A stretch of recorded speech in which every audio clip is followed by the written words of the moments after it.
Hi everybody, my name is Sean Sviridov. I am a portrait photographer from Vancouver, British Columbia. I wanted to give myself a challenge to go on vacation with a brand new Nikon Z50 camera or Z50 camera, depending on where you're from and how you say it, and see if I could use it both as a vacation camera that's small and light and portable, but also give myself a few challenges with it, including to do a professional portrait shoot while on location in Mexico. I went down to Cabo San Lucas and San Jose del Cabo in Mexico on the Baja Peninsula with the Z50, the stock 16-50 lens that it comes with for my standard photography, and I also got the FTZ adapter because, as you can tell, I'm a huge Nikon fan and I have a whole bunch of Nikon lenses from my DSLRs, such as the D610 that I'm filming myself on, the D810, or even my good old trusty D300S. But compared to the D300S, this is a tiny camera.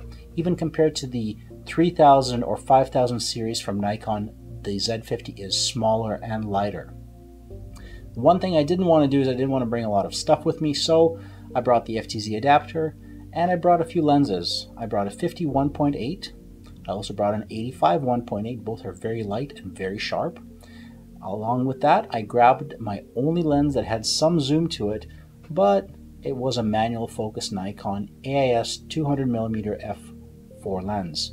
And so I really had to count on to the focus peaking features and the ability to zoom in using the viewfinder and the screen to make sure my focus was tack on. The challenges that I gave myself was, can I use this camera as a travel camera for street photography and just for all-around pictures that you would take on vacation? That challenge I took on at the local farm market in San Jose. At the farm market, I used a 16-50mm lens to take pictures of the wares that the merchants were selling. I took a picture of the empanadas, or I'm not sure what they were called, but they were delicious, that a wife and husband do at their bakery there and sell it right at the market. And I took some portraits for them as well. I also took pictures of people just hanging out, doing their thing, and the camera performed beautifully. The colors were great, the autofocus worked awesome, and the battery just kept going. I was able to get about 300 to 400 shots on a single battery charge without too many problems. I've never had the battery run out on me. You can charge it from the micro USB cable in a battery pack or a wall socket. As a matter of fact, I did not bring a battery charger with me, and all my charging was done through the micro USB port. The camera charged pretty quick. Another challenge that I gave myself was to see if I can take some bird photos. Now, that was a real challenge because my only lens that I brought with me that gave me any kind of zoom was a 200mm f4, and that was a manual focus lens. I really should have brought a 200 to 500 Nikon that's got VR for stabilization and has autofocus as well, but I only had so much space in my bag, and it was a pretty small bag, and that kind of was the goal of the trip, to be as light as possible and not to bring a lot of stuff with me. Although I have to admit I did count a lot on focus peaking and using the ability of the viewfinder and the eyepiece to really zoom in and punch in on the birds that were flying around, but my best subjects were the birds that were really still. I had some awesome pictures of an osprey sitting on top of a palm, as well as I did some 4K video of the osprey onto the palm just hanging out by himself looking for fish. So this footage is shot in 4K on the Z50. I'm hand holding it with a 200mm lens on the end, and it's not too bad for 4K and hand holding, definitely shaking, but here I've stabilized it and I've zoomed in on the osprey so that it fills the screen more for 1080p that this video is produced at. But as you can tell, with a bit of video stabilization from my editing program, it looks pretty awesome. I was also able to use focus peaking and really quick manual focusing capabilities of yours truly to photograph an osprey that was flying around and a few other shorebirds that were hanging out at the estuary. Another challenge that I gave myself was to take some night photos. For that, I decided to mix it up and we went down to a local bar that had live music.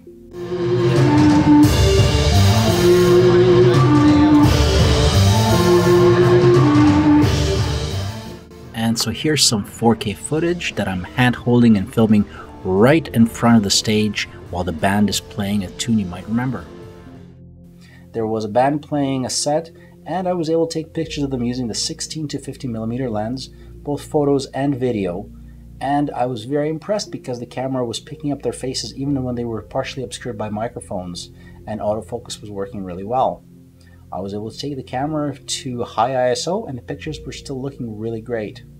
The other cool thing was that I was able to take the pictures that I shot right at the bar, transfer them using SnapBridge application on my phone, and I was able to send them to Facebook and to the Instagram account for the Black Velvet, I believe the band is called, while they were finishing off their set. When I met them outside about 10 minutes later, because outside was much cooler than inside the bar, and they knew exactly who I was because they saw me taking pictures, and they received the pictures and were very impressed with them. Now I gotta remind myself to make sure I send them the high-res pictures once I've had a chance to play with them in Lightroom. My next challenge was to do a bit of travel and tourism photography, so we went to Flora Farms that are just outside of San Jose del Cabo, and we went there to just look around, also because there's an on-site brewery, so we had some beverages there. Put the camera through its paces using its microphone and 4K video recording. Just gonna put these glasses on. I'm gonna talk as loud as I can using the built-in mic on the Z50. Hopefully you can hear me fairly well. There is a bit of background noise. There's people walking around. We've also got some music playing in the background. And hopefully you can really hear my voice. I am using my outside voice, kind of broadcasting towards the camera. If I switch to regular conversation right now, so let's see if I'm just talking like this would be kind of my normal conversation engagement voice. That's what you'll be getting from the microphone. Really, you do need to broadcast towards the camera. Once you attach a directional microphone, you get a much better result. The amp on the camera is quite nice. Right now this is being filmed in 4K, and it's filming me with a 50mm 1.8 AF-S lens, so not the native S lens, but the AF lens. But it's great for portraits, which you're going to see in just a few moments that I took here. And while there, I took some portrait photos for the staff that worked at Flora Farms, and the portraits were shot with a 50mm 1.8 using autofocus. Eye detection worked just fine, and I was able to get some really great shots. It was the middle of the day, so I moved my subjects underneath the palm trees or by a wall where they were slightly protected from the bright sunlight, and got some great portrait photos for them. Then I made my way over to the bar, had that beverage, and while I was having a beverage, my friend spotted a group. So they were all sitting in this nice pose, and they were wondering who was going to take a picture of them because they were sitting in kind of like a semicircle and kind of a yoga thing. So 16 to 50mm lens was wide enough, and I was able to get some nice shots for them. Then I threw on the FTZ adapter and went back to my 50mm 1.8 and shot portraits for each of them. They were all blown away and very impressed by that. You can check out the photos in the video. The reaction was pretty awesome. Oh my god! That was so sexy. Okay, oh my god, you look so oh my god, I'm literally obsessed. Okay. Oh. Look at that smile. Yeah, see, you're better without the glasses. Totally. Okay. I was very impressed with this little camera. I became the star of the show. Definitely way better than what their iPhones could have done. While at Flora Farms, and I was having my beverage, I put the camera down on the table, I had some nice bottles in front of me, and I started doing an ISO test. I thought I was starting at 1600. I was wrong. I actually started at 16,000. After I took a picture, I looked at it, and it looked pretty awesome. So I said, okay, let's start at 16,000. I was so impressed with the quality. That was my starting point, so I worked my way down. 16,000 down to 64, 32, 1600, and then down to 800. The noise was very acceptable. Even at 16,000, the pictures were quite good, and if it's being sent for publication online, if you're posting it on Facebook, the 16,000 ISO is actually really well handled for the noise. Went out on the town. I brought the camera with me. It was small and fit in my backpack and was easy to carry, so that was awesome. Took some pictures with it, but when I got back to the hotel, it was about 11 o'clock at night. I decided to put it through its paces one more time. I put on the 200mm manual focus lens and pointed at the moon. I was able to get awesome shots of the moon using the 200mm lens, and I can only imagine how awesome space shots would look using the 500mm lens. I was also able to take pictures of the Orion Nebula. That's right, in the constellation of Orion, you can zoom in and find the Orion Nebula. Now, the fact that I was able to distinguish it and take a picture of it is pretty awesome. Down in San Lucas, we went to Palmour Resort, where I was using the camera to walk around the resort and take some pictures. The lighting conditions were challenging because Palmour Resort has these white walls and they stand out against the blue sky in the background. So I got some great shots there, and the shadows were coming out just fine. I was able to actually bring back a lot of the detail in the shadows. The sensor on this camera is pretty awesome. It's capturing a lot of detail, even in the really dark areas when it's brightly lit outside.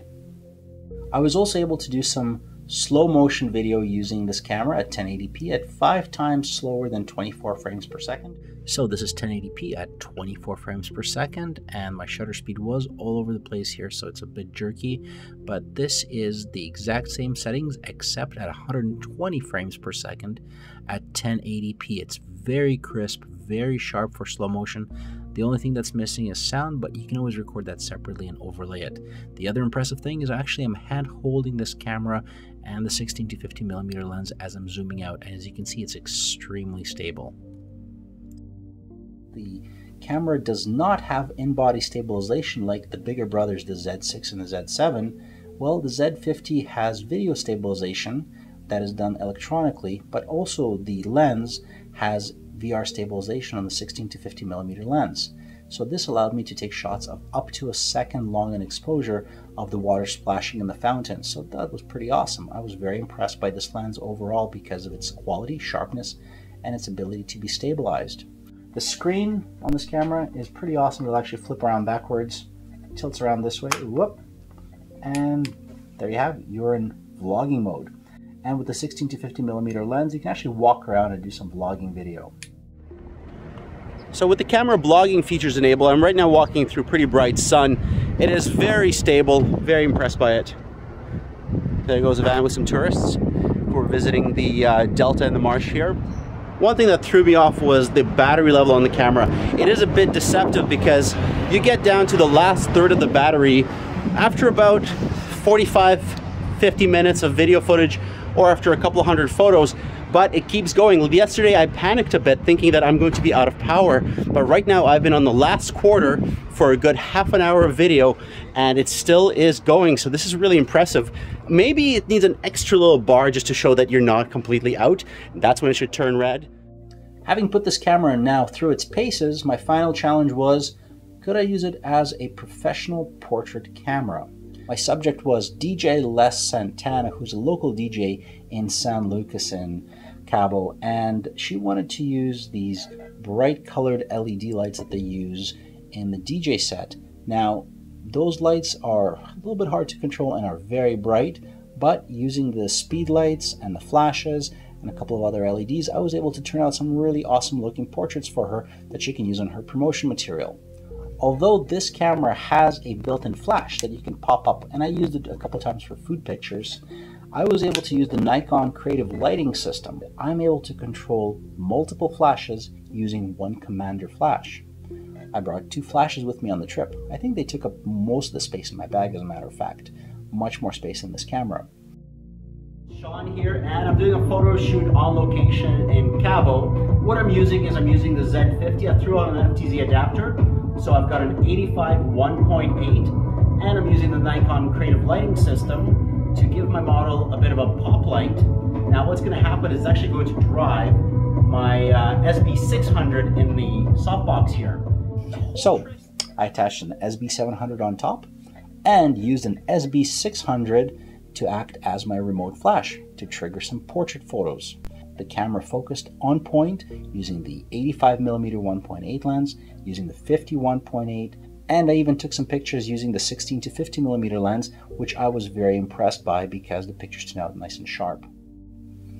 One thing that I found a bit odd with the camera was when I was using the viewfinder, sometimes my cheek would tap the zoom in and zoom out on the back of the camera here. So those are touch sensitive, and that would actually sometimes tap with my cheek, and when I was composing a shot I would zoom in on it. So it would be really cool if Nikon could somehow disable that so that you wouldn't be able to accidentally trigger that. Now that I've been back for about a week, what have I used this camera for? Well, I kept it in my bag, and as a matter of fact, I've already done 2 photo shoots with this camera. One was completely impromptu as I was walking home from the gym and had the camera and a lens in my bag for any sort of street photography I wanted to do. So I did a fantastic photo shoot for a local Instagrammer.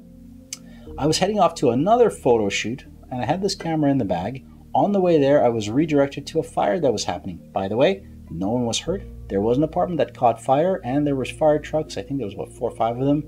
I was able to shoot still photos and video, which I sent wirelessly from the camera to my phone, and they were published online at the local newspaper an hour later.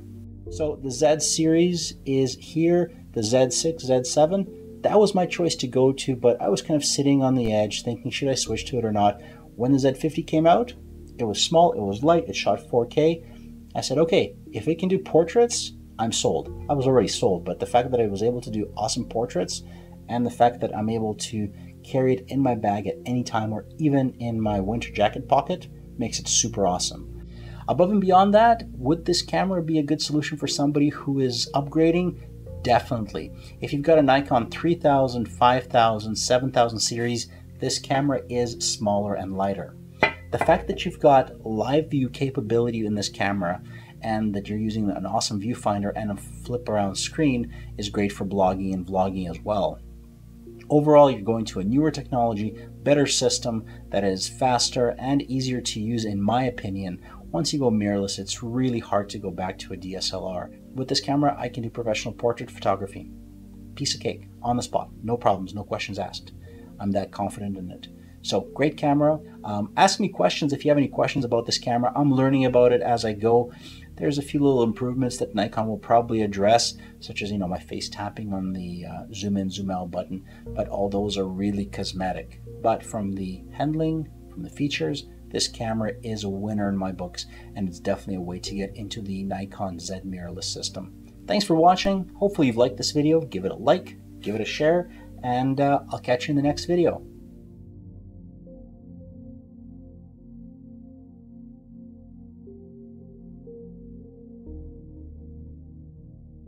I'll tell you this, I did have another mirrorless camera prior to this one, and that was a Sony a6300, which I picked up because my DSLRs, the D610, the D810, do not shoot 4K video.